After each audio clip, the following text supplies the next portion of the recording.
Lewan to our drummers, Robert Sillaboy, Mark Kosman, Bryce Nash, and Mitchell Brooks. And thank you to our dancers, Michaela Bear, doing the Fancy Shawl dancer, and Claire Cuniff Bear, the Medicine Jingle Dance.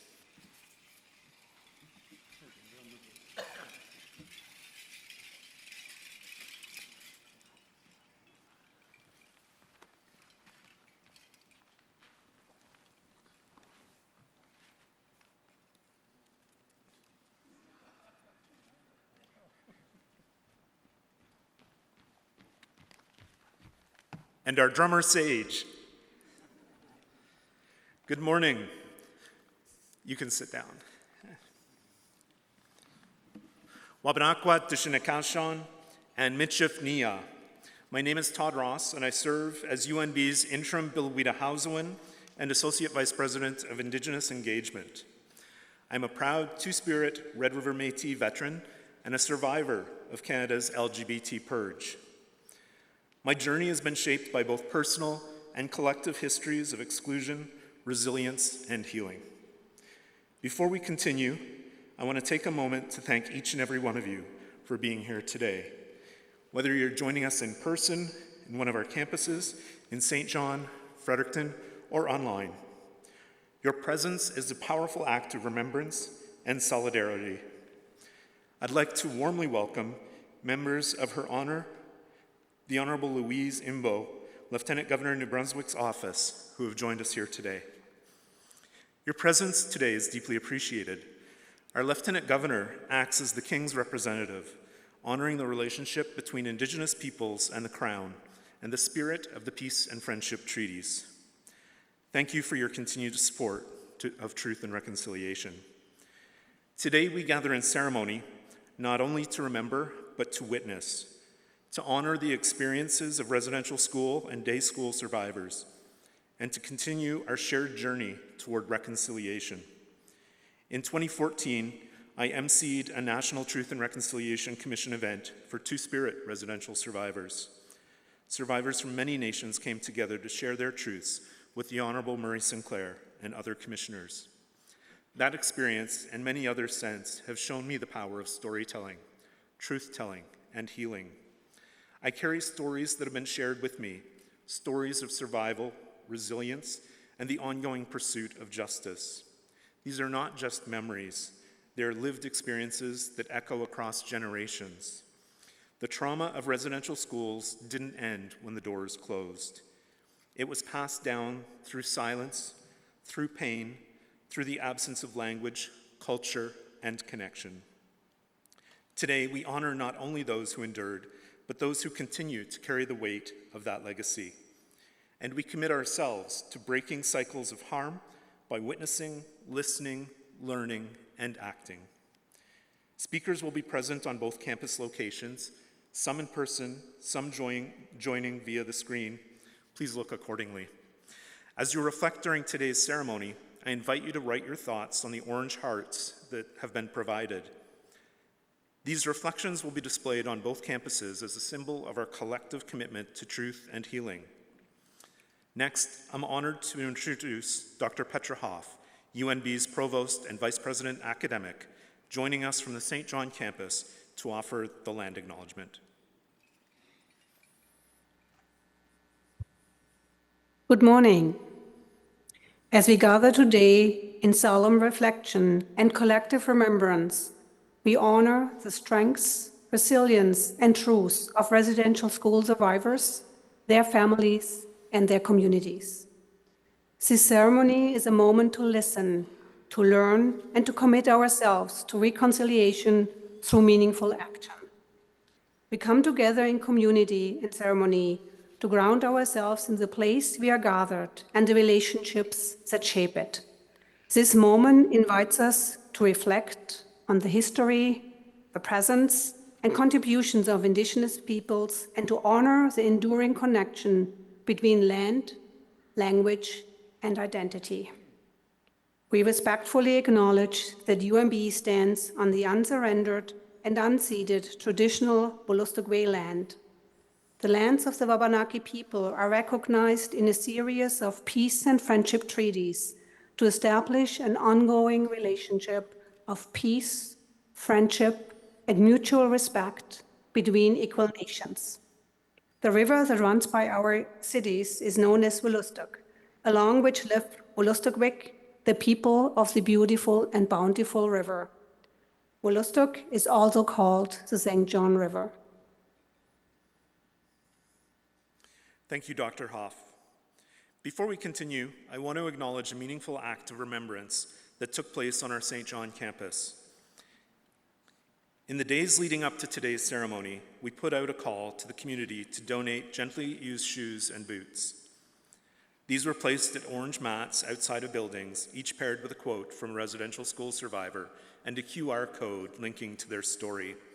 Today, those shoes and boots have been gathered and placed at the center of the room in St. John.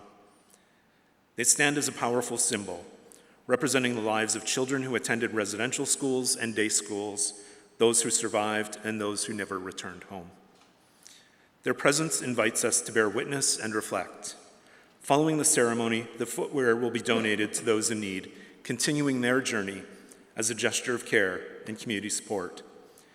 As we move through today's programs, we will hear from elders, survivors, students, faculties, and community members. We now begin our ceremony with song. We'll start with a special video presentation featuring students from Harold Sapir Elementary School drumming the Wolastoq Honor Song. Then Elder Ramona Nicholas will lead us in the Wolastoq Honor Song, followed by Elder George Paul, who will lead us in the Mi'kmaq Honor Song.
I wanted the kids to go before I did.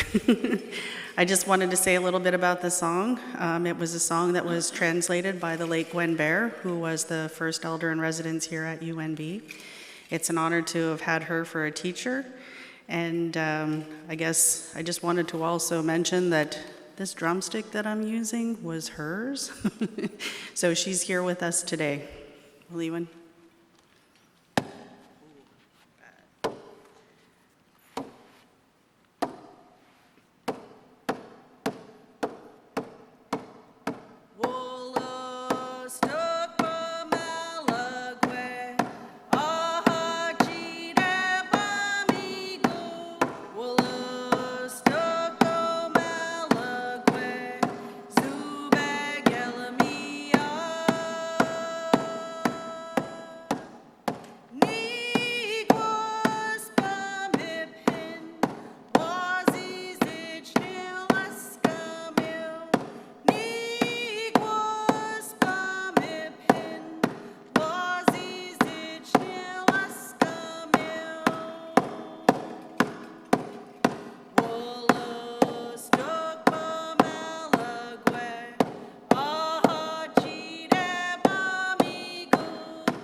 want everybody to chant with me on this one, the last part, okay? Deep down, reach down, deep down inside, and really loud chant this for the honor of everyone, all of us, as a human family, who get together for this celebration, and to honor all of the survivors.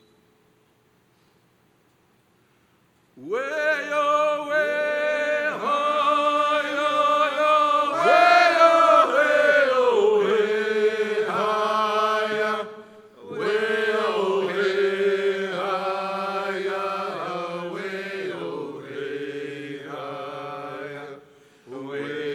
way-hi-ya, way-oh, way-hi-ya, way-oh, way-hi-ya, way-oh, way-hi-ya. I can't hear you. Can a little bit louder, really loud.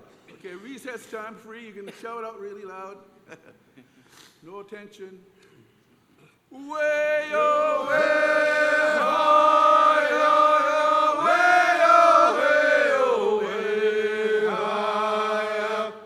way-oh, way-oh, way-hi-ya, way-oh, way-hi-ya, way-oh, way-hi-ya, way-oh, way-hi-ya, way-oh, way-hi-ya, way-oh, way-hi-ya, hey-yo. Get me dead,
Everybody said Tahoe! Tahoe! Good job, everybody. Great.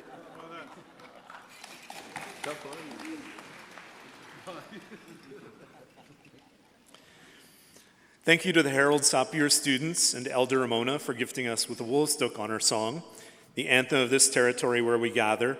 And thank you to Robert, Mark, Bryce, Mitchell, Jade, Elder George, and Elder George's son for gifting us with the Mi'kmaq Honor Song. I'd now like to welcome Oblosomwas, Elder Imelda Purley, to provide a traditional Woolstookie welcome, followed by a traditional blessing and smudge with Elder Noel and Elder Ramona. UNB social work student Hayden Hovey will provide the smudge in St. John.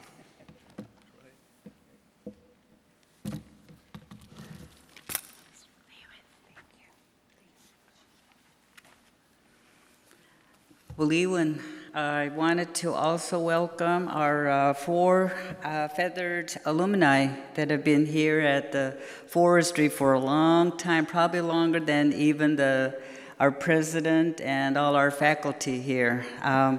These fellows, family, we call them our relatives, have been part of forestry for a long time, and as part of reconciliation, they found the rightful place to bring it back to our teaching classrooms, and so we can teach about the gifts that our winged ones our four-legged, our water family, and of course, just that relationship. I was just thinking, George, when you were doing the honor song and trying to get everybody to sing, it reminds me of Aboriginal night we used to host at the Aitken Center many, many years ago when the Fredericton Canadians were our farm team here in Fredericton. And David and I had season tickets.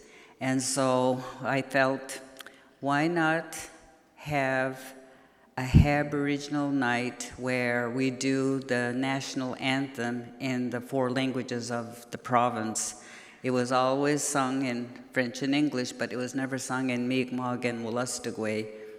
And hosting that every March, I remember some of the complaints of the players were they had to stand for 4 of those songs, and they always lost when the visiting team always lost, and our team would always win as Fredericton Canadians. And I said that was the intent, was to make sure that we tired them up while they were standing there listening to all the anthems. And we're so lucky today to also have our UNB women's hockey team that have been very active in Orange Shirt Games and promoting that and raising amazing funds for the Orange Shirt Society, which I'll get to her later. But in our blessing, I want to thank you for wearing orange. It's emotional. I want to thank you for wearing braids, because it was the first thing that was cut off from our children. I want to thank you for witnessing the 139 students in our Chief Harold Sapir Elementary School last year made their drums themselves.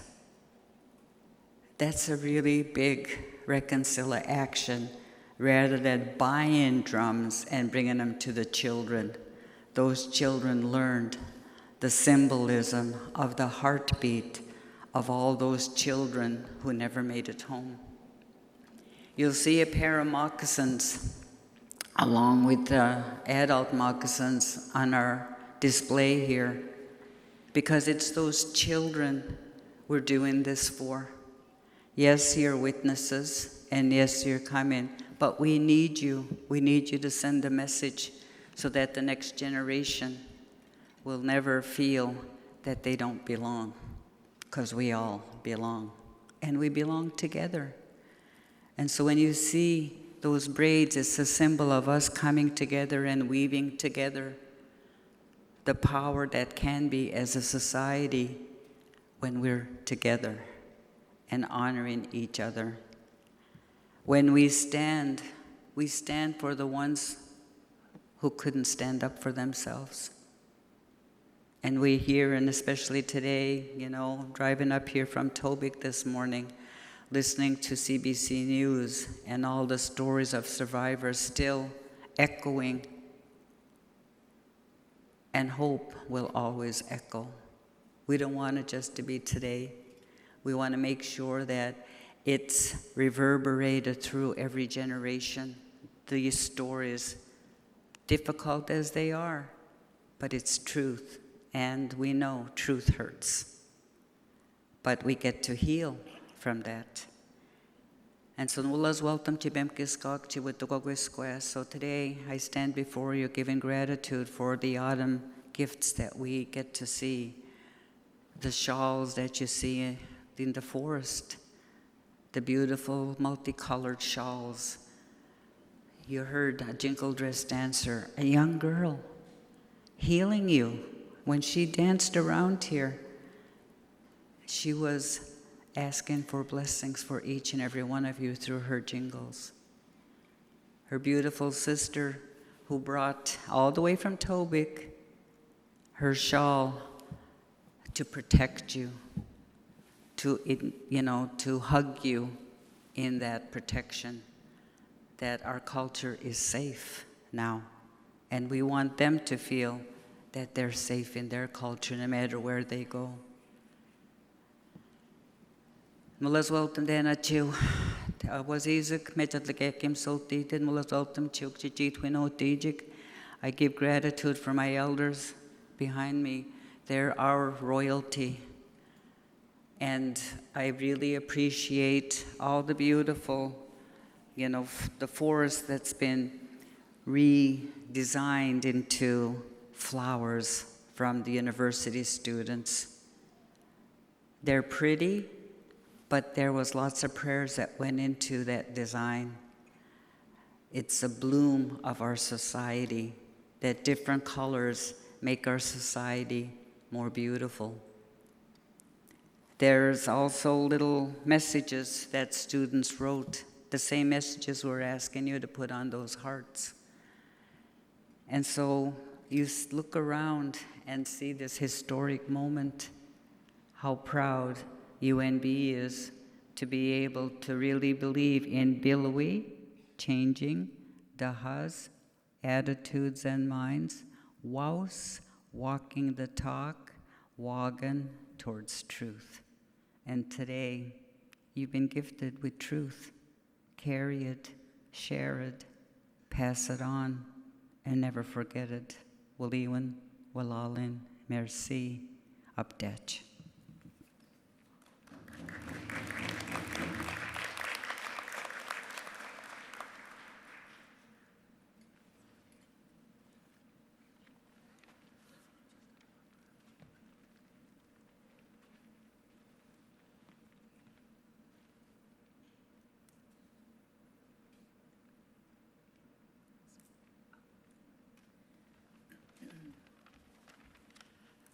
We're bringing the medicines around, and we're just gonna go on the outside so you don't have to do it individually, but I'm bringing the pipe.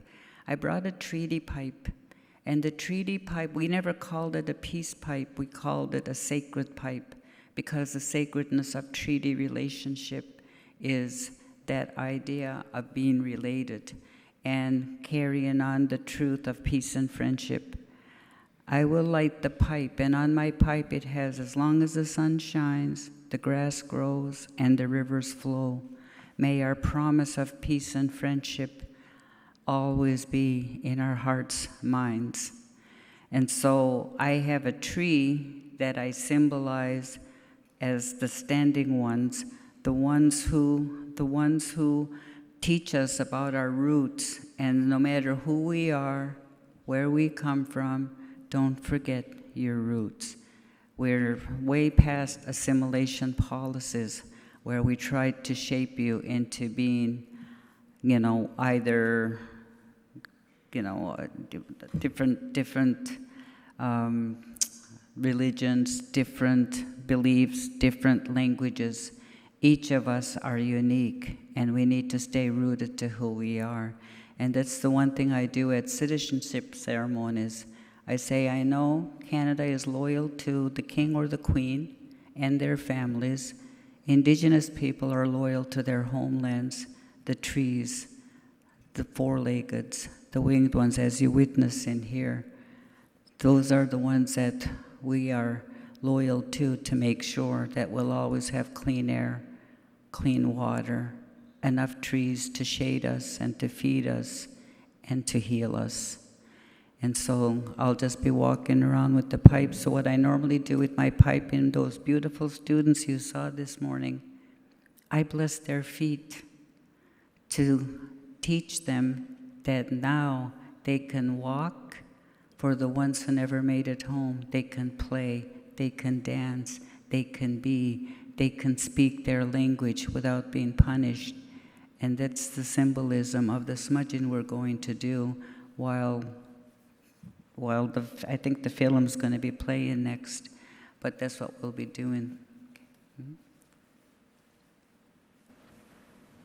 You'll notice the water being carried around, and the water is for all the emotions that we feel today and every day on when we hear the truth that hurts. So we'll be offering the water afterwards, but it's just collecting all our emotions together as one.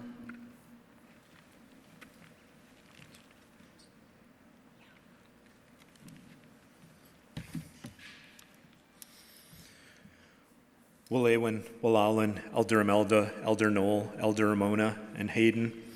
I would like to call upon Dr. Paul Mazerol, President and Vice Chancellor of UNB, to share a few words on the university's path to reconciliation.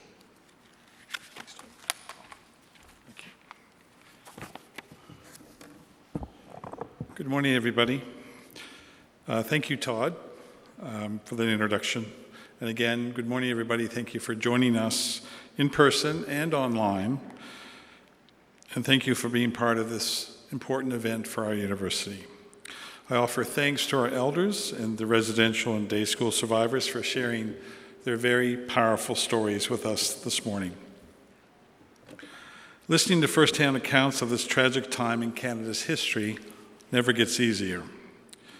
The survivors' courage allows us to pause, reflect, and acknowledge the difficult truths of our history. I think it's important that we continue to maintain a safe space for sharing experiences and to raise awareness and to allow for authentic reflection. I'm privileged to be here today and to reconfirm UNB's commitment to truth and reconciliation. The UNB community is very grateful, indeed more than grateful, for the guidance of our elders and Wabanaki leaders, including our Bilawida Hazawan and members of the Mi'kmaq Center, as we walk our path toward truth and reconciliation. These elders and these leaders also help us in the organization of these powerful events like this one that provide opportunity to reflect and opportunity to learn. 10 years ago, the Truth and Reconciliation Commission released 94 calls to action to redress the legacy of residential schools and to advance the process of reconciliation. As a university community, many of the calls to action are especially impactful to us as education plays a leading role in reconciliation. Our responsibility to respond to the calls to action has guided our vision for the future and the university that we desire to become, one that is connected to the community. We are working to find and remove barriers to education, to help close the educational attainment gap, and to support a greater understanding of Indigenous ways of knowing, being, and doing on our campuses and in our communities. We know that reconciliation is not a checklist.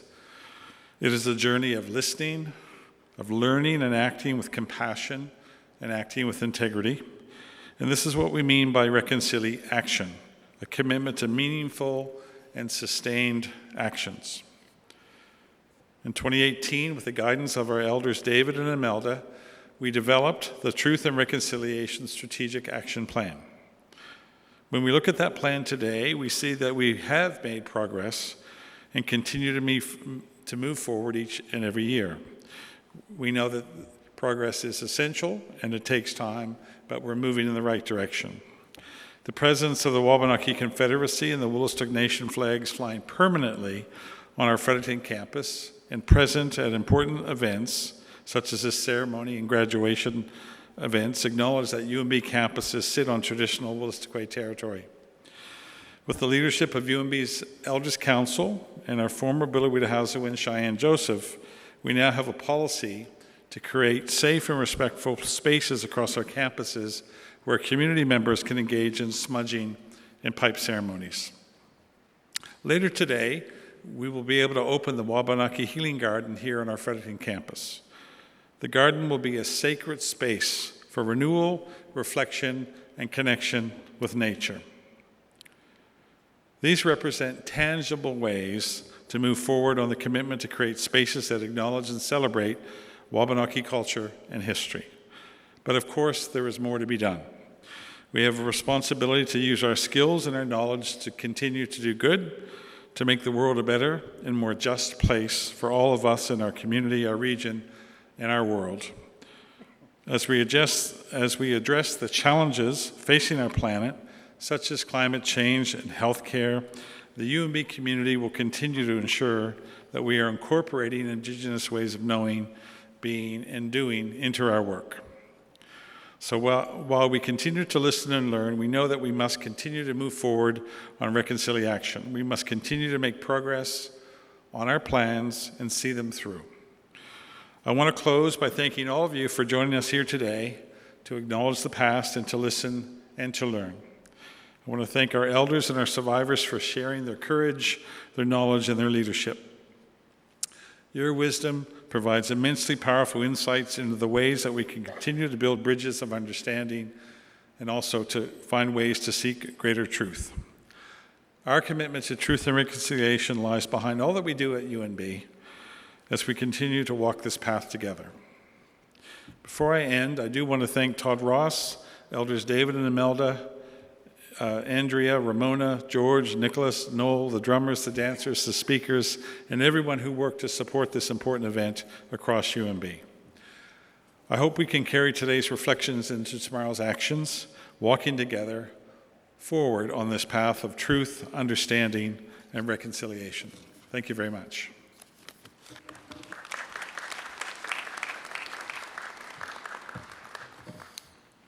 Thank you, Dr. Mazerol.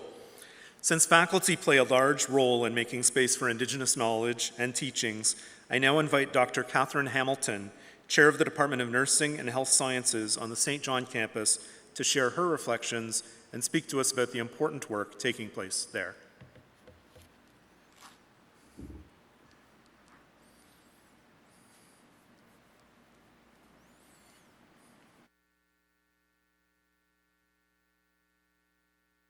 I can't tell you how honored I am to have this opportunity to speak to you today.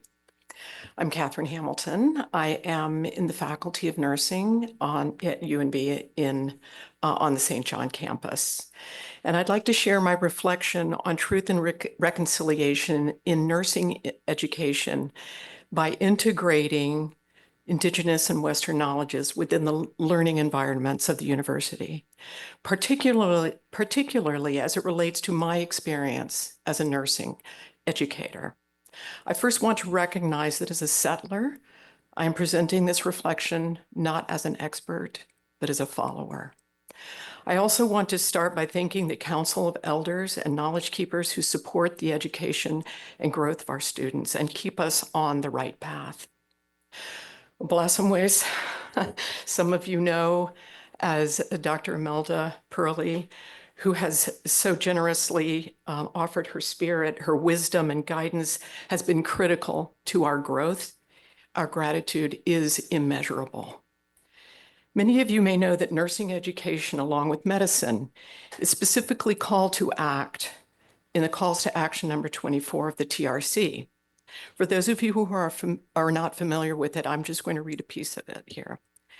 We call upon medical and nursing schools in Canada to require all students to take a course dealing with Aboriginal health issues, including history of the legacy of residential schools, the United Nations Declaration on the Rights of Indigenous Peoples, treaties and Aboriginal rights, and Indigenous teachings and practices. This action gives nursing programs excellent direction on content and actions for faculty to include in a course in a good way in order to sensitize nursing students and Indigenous culture to Indigenous culture and experience. UNB Nursing is doing its best to fulfill this directive under the guidance of elders and the Indigenous communities. Today, however, I want to focus my reflection on this action's specific reference to Indigenous teachings and practices. While other actions are important, for me, Indigenous teachings and practices sit at the nexus of truth and reconciliation in the broader context of the ongoing learning environment at the university.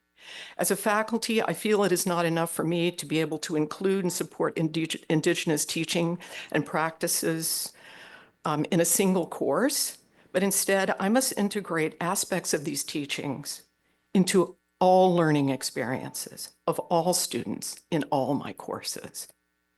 This integration is not content-driven, but rather an ethical approach to learning.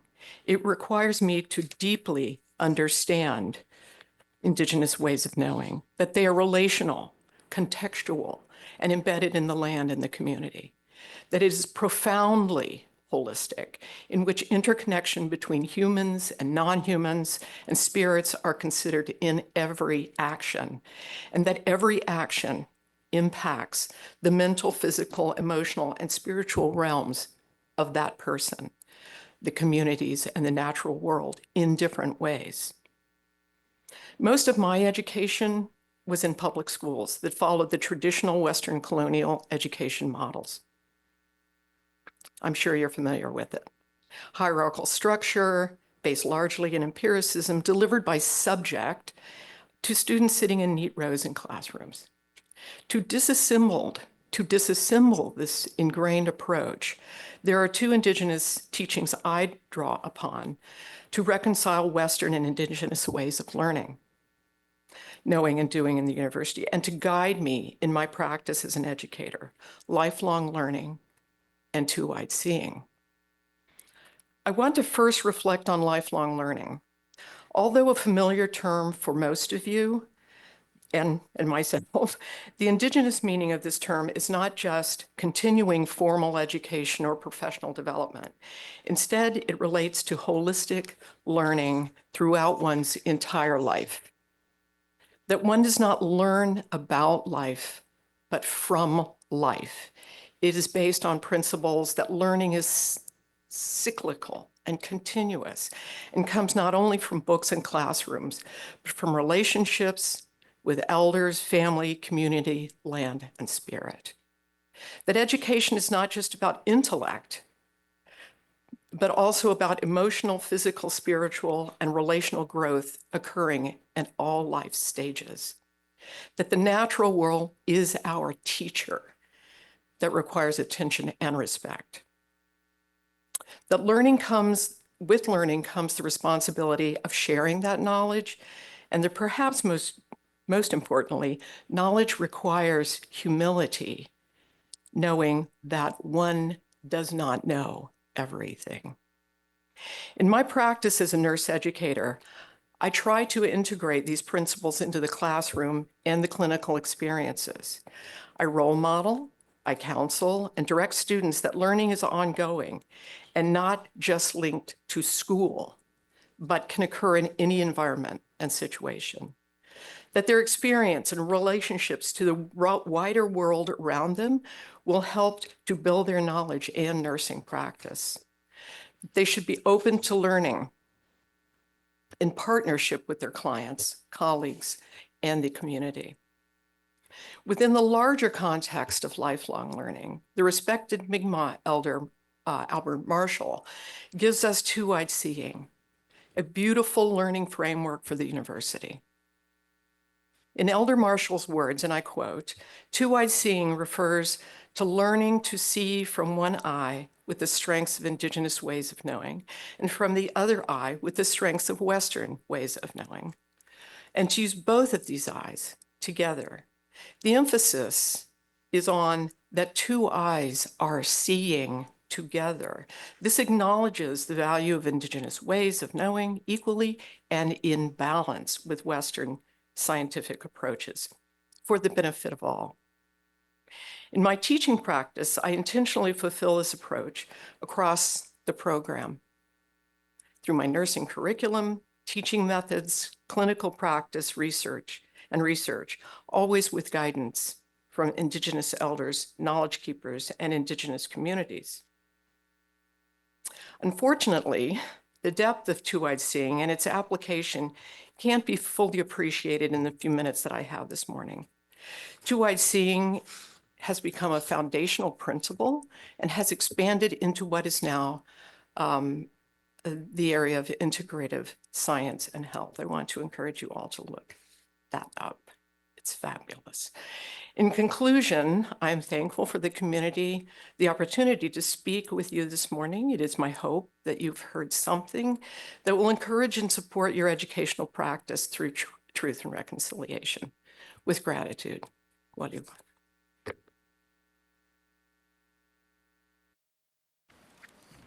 Thank you, Dr. Hamilton. I now invite Dr. Peter Thompson, Dean of the Faculty of Arts in Fredericton, to speak to us about the work in Fredericton and his reflections.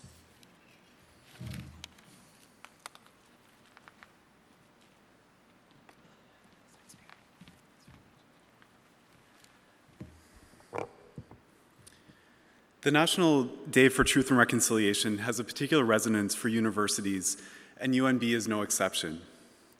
Canada's university system advanced settler colonialism in multiple ways, including by occupying space in prominent places, for example, on top of the hill in Fredericton overlooking the river valley, and the perpetuation of a Western knowledge system that both invalidates and appropriates Indigenous ways of knowing. But as Justice Murray Sinclair said, education got us into this mess, and education will get us out of it. Universities in Canada continue to struggle to incorporate Indigenous knowledge and to recruit and retain Indigenous students, faculty, and staff. Universities have an important role to play in the broader project of truth and reconciliation. Our research mission is indispensable in uncovering the history of settler colonialism and Canadian society's treaty obligations, and our teaching mission is deeply enriched, as Professor Hamilton showed us, by the inclusion of Indigenous ways of knowing at the same time as we ensure that new generations of students understand the country's troubled history.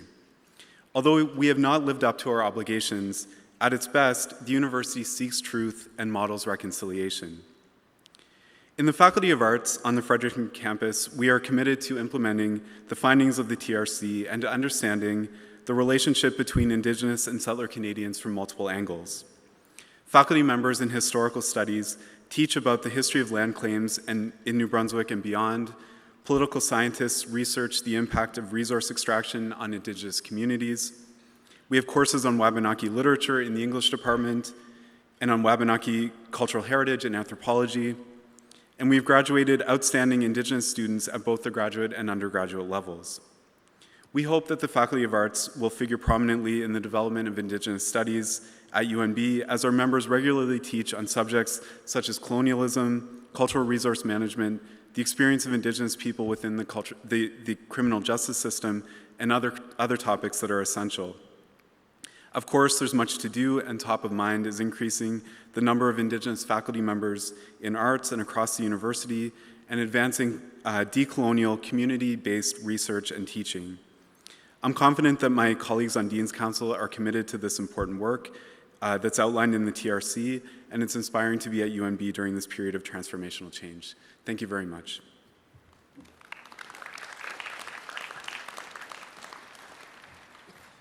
Thank you, Dr. Thompson. Students are extremely important for the work in reconciliation and will be the witnesses in years to come. First, I would like to invite the new Indigenous student representative for the Student Representative Council in St. John, Michelle Laforme, to provide her reflections.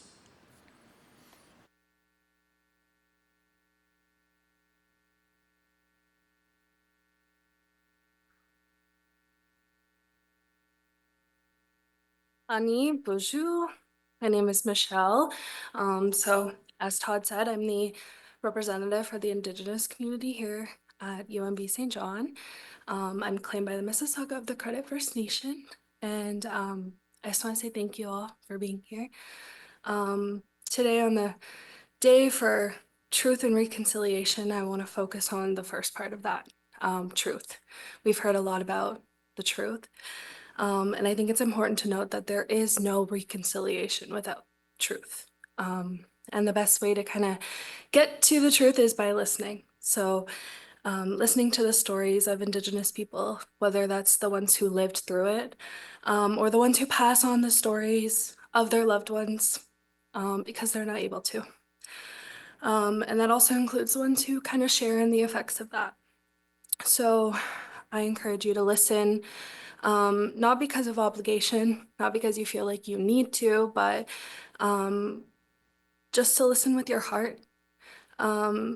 Don't listen to figure out kind of what to do next and to check off, the next box on our list of reconciliation, but because those people deserve to be heard. Their stories deserve to be heard. And we use the phrase, every child matters, but maybe forget that those people were once children too. And their inner children need love and healing and respect. And part of that is just letting them share those stories because they're not just survivors of the system, but they were victims of the system. So today, on the day for Truth and Reconciliation instead of, listening for them to educate you so you can kind of take their stories and share them. I just want you to sit and listen and take it in. And then amplify Indigenous voices like we are today. So giving me the chance to speak up here, but also in your everyday life, take in media that is by Indigenous people, read books by Indigenous people, and take on the responsibility of education for yourselves. So read the Truth and Reconciliation calls to action if you haven't already, and also prioritize healing in people who are sharing. So I think we just need to remember that inner child inside of them, inside of all of us, really, like they deserve to heal. And I'm grateful to be in the position I am as a representative because it gives me the opportunity to amplify Indigenous voices on campus and to be an advocate for the community. I'm proud to say that I'm an advocate in my day-to-day life. And I just want to lastly kind of remind you that today is not a holiday. It's easy to kind of think that when, the banks are closed and people say, oh, I have the day off on Tuesday, but today is a day of mourning. It's a day of remembrance. And the orange shirt stands as a great symbol, but putting on an orange shirt doesn't just erase what happened. The calls to action, they're not a suggestion, but a requirement. And so I encourage you all to live your day-to-day lives keeping those in mind. And I just want to say miigwech, waliwan, walalin, and thank you.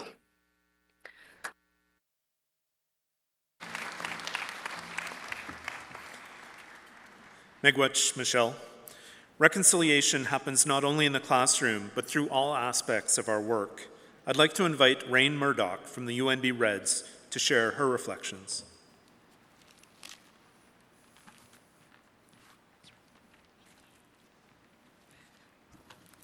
Good morning. My name is Rain Murdoch, and I play for the UNB Reds women's hockey team.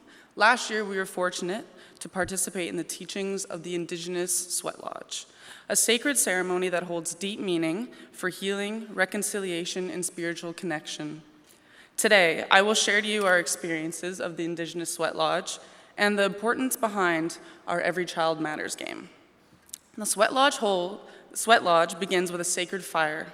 When the fire is lit, tobacco is offered, along with prayers that speak to the purpose of the ceremony. Stones, known as the grandfathers, are placed in the fire.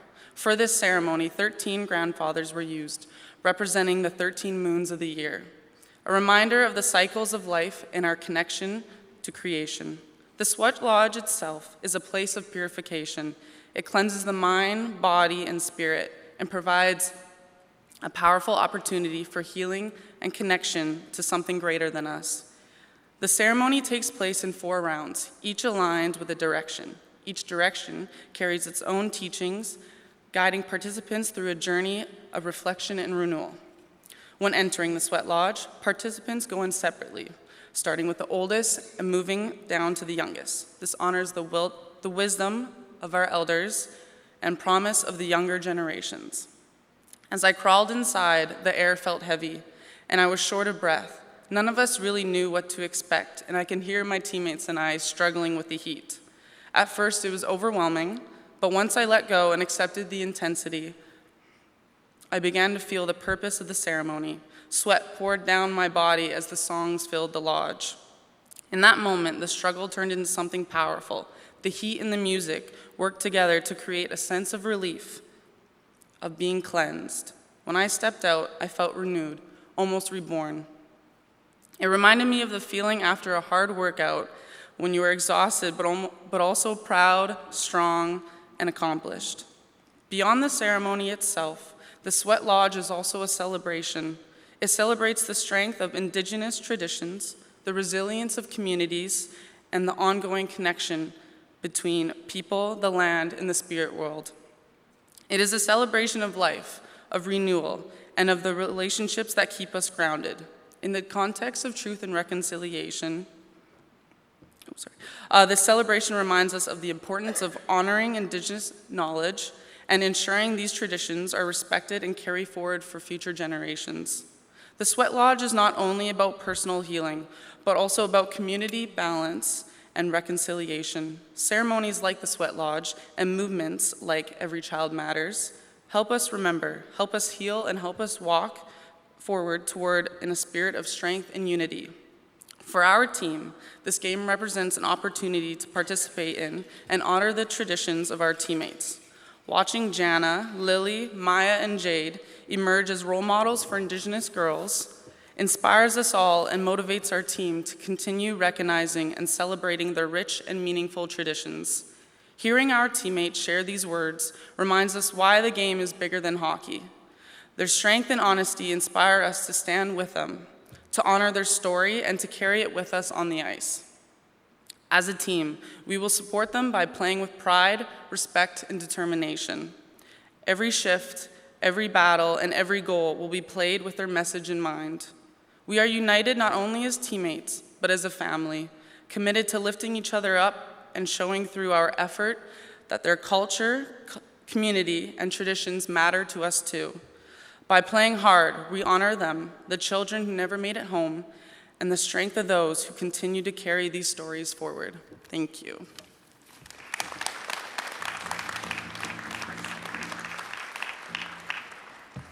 Thank you, Rain. I'm now pleased to invite back Robert, Mark, Bryce, Mitchell, assisted by Jade, who will drum while Michaela Bear demonstrates the fancy shawl dance and Claire Cuniff Bear demonstrates the medicine jingle dress dance.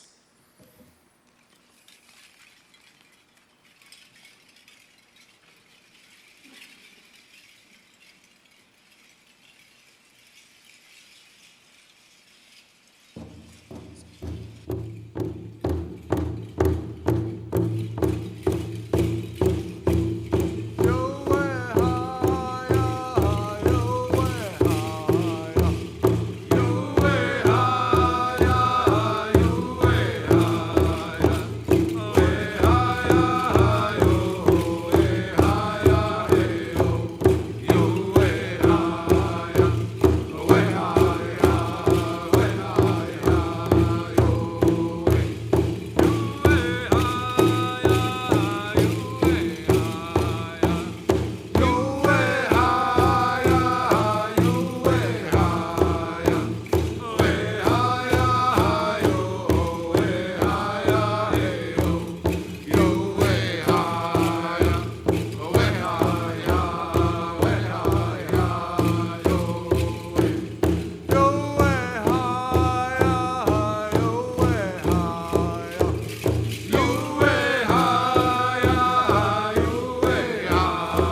Thank you, Michaela and Claire.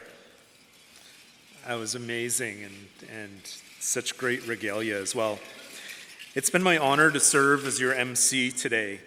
This afternoon, we continue our journey, both symbolically and physically. If you're in Fredericton, we invite you to join us for the opening of the Healing Garden. If you're in St. John, we encourage you to take part in the City of St. John's Truth and Reconciliation Healing Walk at Rockwood Park. Both events begin at 1 p.m. and reflect our shared commitment to reconciliation. As we come to a close today's gathering, I want to extend deepest gratitude to each of you, to the elders, speakers, drummers, dancers, organizers, and everyone who joined us in person or online. We'll now have a closing prayer followed by a moment of silence. Following the moment of silence, the elders, dancers, drummers, and special guests will lead us in a grand exit as we leave. You're invited to join this departure. As we go by, I invite you to join on to the end. Before we close, a reminder about the orange hearts. Please place yours in the basket as you leave. There are orange hearts on the table in the back, and we ask you to write your reflections on them. They'll be displayed on both campuses as a shared reflection of today's ceremony, or you're also welcome to display them in your community, home, or office as a symbol of remembrance and commitment. I now welcome Elder Noel to lead us in a closing prayer. After the prayer, Elder David Purley will guide us through a moment of silence to honor the memories of those who suffered and to reflect on our shared commitment to reconciliation. Ask everyone to stand.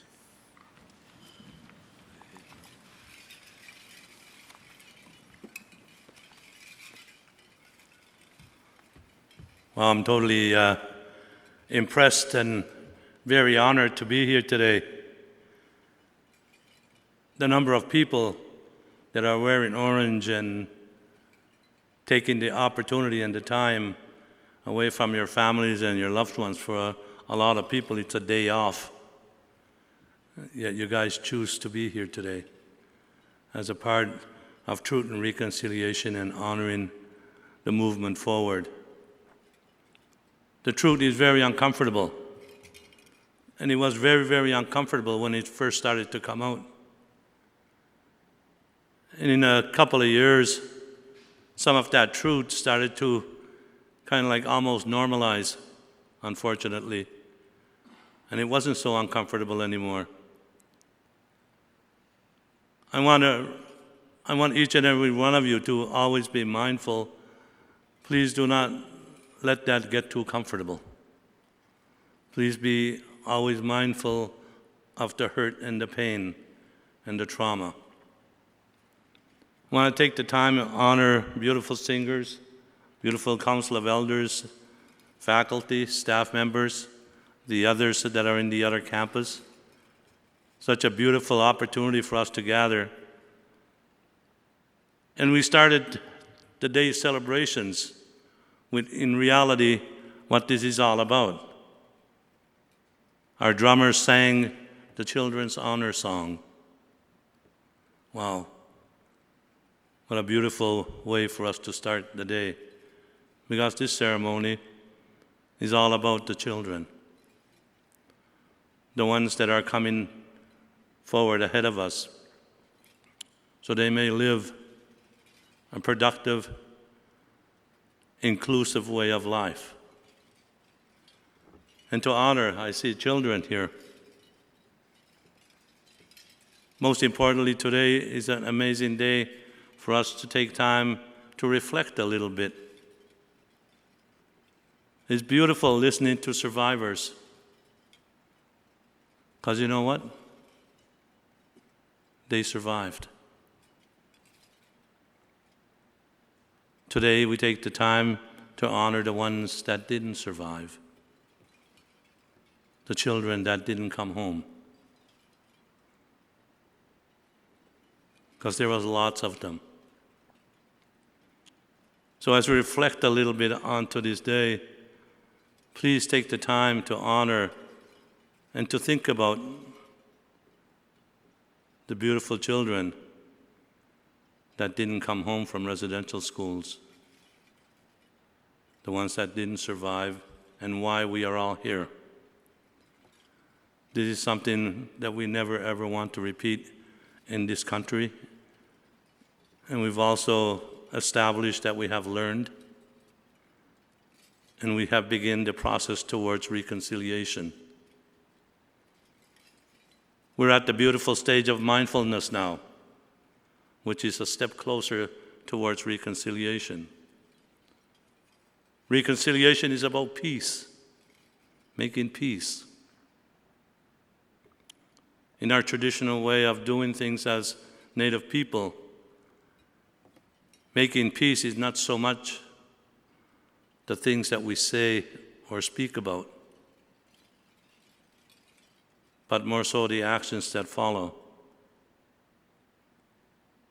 My beautiful sister Imelda all the time speaks about this in a very beautiful way, calling it not reconciliation, but reconciliation. Each and every one of us, it's not up to organizations, it's not up to facilities, it's not up to government. Each and every one of us have a sacred responsibility of change. Individually, what is it that you're going to change?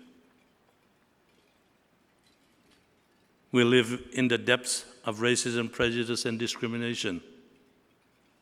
Totally grounded on the foundation of trauma. At some point in time, we have to unnormalize racism and begin the process of teaching our little ones who Indians really are. That's the uncomfortable truth. And as we move forward, we begin the process of honoring that. I want to close things off. It was such a beautiful honor for me to be here. Our sister made their class made some tobacco ties. We're going to put them at the back over there. Please feel free to grab one of those. They've been blessed and taken care of. Put your intention in there. Carry it with you. And the next time opportunity that you have to attend a sacred fire, make an offering of that tobacco to that sacred fire, because it carries intention. So take the time to do that. Again, I want to take time and honor you, all of you guys in today. It's an honor for me to be here. Before I do my closing prayer, I'm a Noel Milia from Mi'kmaq territory, and I'm in the homeland of the Wolastoqey people. And I have great respect for this area and for my people. And I always, before I do any prayer or ceremony in another homeland, I want to take the time today and ask for permission from my sister to be able to do this prayer in her territory. I'm going to do the prayer in my own language. And as I'm doing my prayer, maybe you guys can enter into a silent reflection a little bit about the children that didn't come home, for their spirits to be strong today as we take the time and we honor them and we reflect on the huge loss that our people have suffered for all of these children. Their gifts, the Creator in all His great wisdom gave gifts. And we as adults stand here, sometimes it's hard to imagine that at one point in time, our parents taught about us as gifts. So we take the time and we honor the little ones today in a good way. Well, Ali got me what I'm on next says, so kids are going to get out now when they get only the element is then 6 7 weeks and 1,000 man min on nige. Well, Ali got me what I'm on next, and they'll give my wali and nige gisku nige. Beida nige, Bez Yankee down, the nige, which in Gunjan in that Dan Mube, Almida Abani nige. Wajamwala is Kuchija Amijua Negamo Taujo Maroon. Wajamwali doesn't and I'm sit at Wajamwala has come sin and chicken am cat and quages neula. I'm sit quite like no dinner what nigga. Want the audio mulgi and audio and said what are you going to be doesn't it? When the Arwi doesn't end up mulgi and Arwi doesn't end Chijamijina. About on we doesn't end men, I guess you'll Majidal, it doesn't end. Nego is only about on what doesn't end, Majuino, Dambeda, Pej also the Melsoka chick. una arduides na mulgi na arduides nen unchija amijin and daujo madun. Mena gizul depi majukwar multas nen una gelo kauti dangista baliagab. Hey. Normally at the end of a prayer when I say hey, everybody says hey. So let's try that one more time like George. Hey. Oh, come on now, you can do better than that. Hey. Awesome. Thank you very much, guys.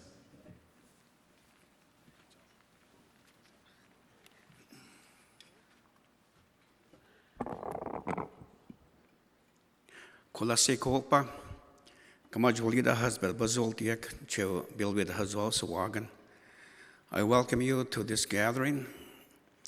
You came here, and I want to thank you for being here. You came here to listen, to learn, and hopefully to take action after you leave here. Action that's required for us to build a society based on the principles of respect, a compassionate society, a caring society. The late Murray Sinclair, architect for reconciliation, he emphasized the point that we all have to work together to build a society based on respectful relationships. So I ask you, let us work together. Let us walk side by side and work together that we will have a society based on those principles: respect, harmony, acceptance for one another, mutual understanding. So hopefully we can continue this journey to ensure that we will achieve the objective that Murray Sinclair was asking us to pursue. At this time, we're going to have a moment of silence for the survivors. And I also want to pay tribute to those children who didn't make it home. Children who were denied the right to be sent home so that they can experience the cultural protocols of a proper send-off to Creator, to ancestors. So as you take a moment, please remember the children, and remember, of course, our survivors. So we'll start the moment of silence now.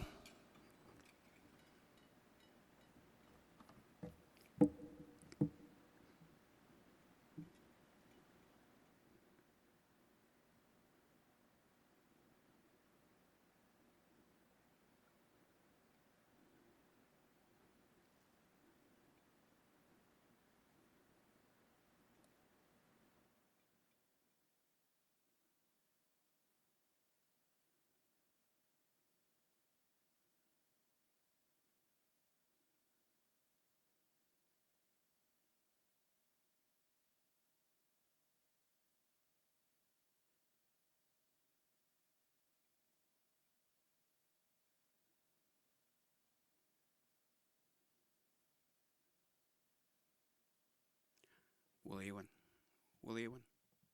Oh.